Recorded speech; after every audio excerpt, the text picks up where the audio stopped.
Today I am going to start chapter 3, drainage. The term drainage describes the river system of an area. River system, which rivers flow in a particular area. Look at the physical map. You will notice that small streams flowing from different directions come together to form the main river. You know that if you will look at the physical map, you will find that the different small rivers or small streams, they join the main river, and that makes big river. Small streams, they join in a particular river, and then it makes a big river, which ultimately drains into a large water body such as a lake or a sea or an ocean. You know, small streams join the river and the river joins the sea or lake, a big water body. Which is the biggest water bodies? Ocean. Oceans are the biggest water body, and the rivers join in the ocean. You know that the water from here, where the water goes from here, this water from this area, that with the small streams, they join the river, and the river joins to oceans.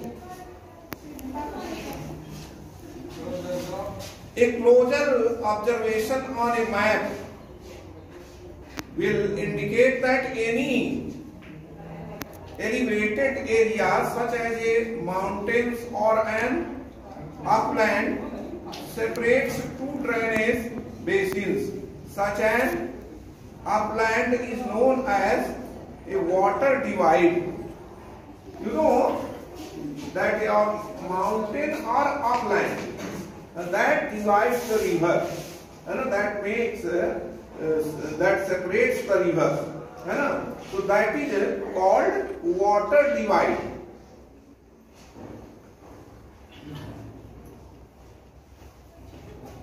Drainage system in India. Now we should know that which are the drainage system in our country.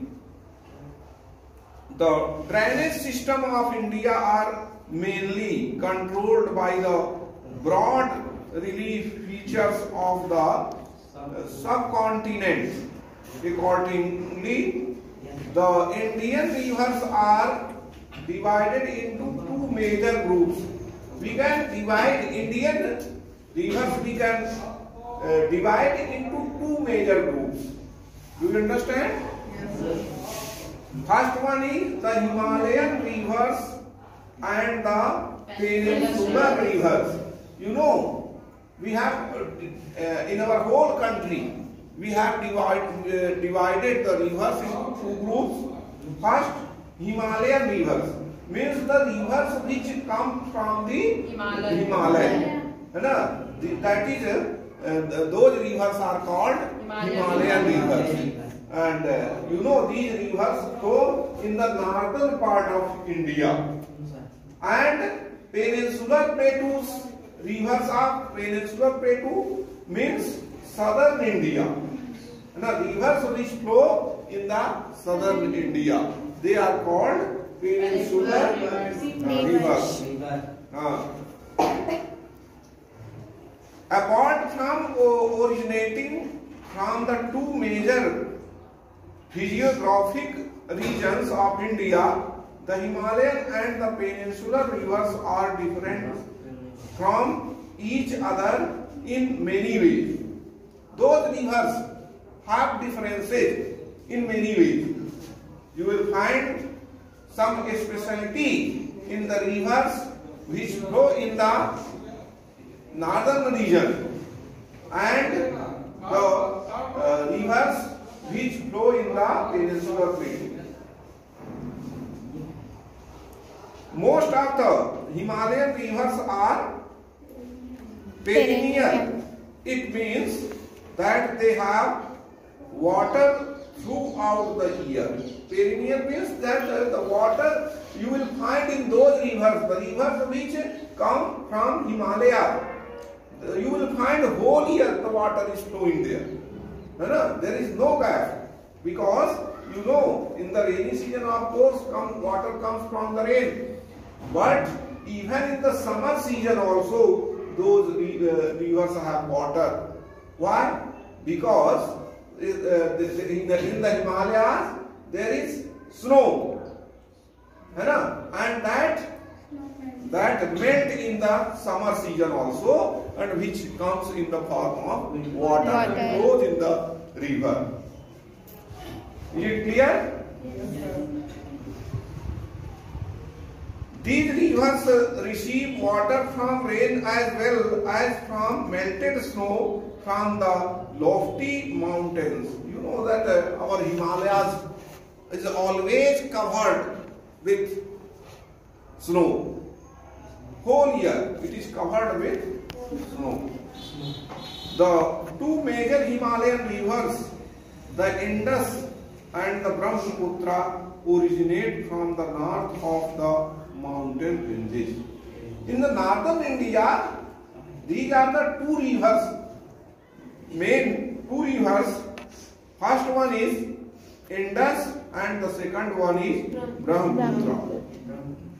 Brahmaputra. They have cut through the mountains making gorges.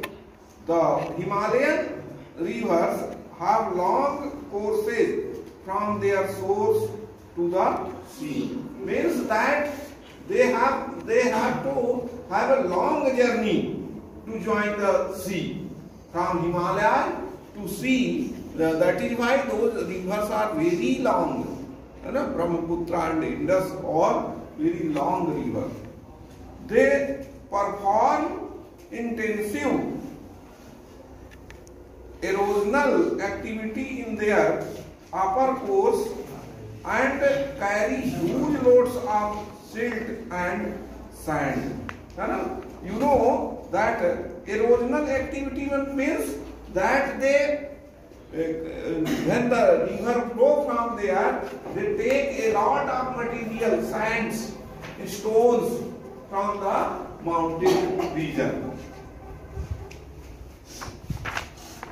And in the middle and the lower course, these rivers form meanders, oxbow lakes, and many other depositional features in their floodplains. Floodplains. They also have well developed deltas. You know that those rivers, when in the rainy season, when the rivers flow, that they bring, they create floods also in many areas.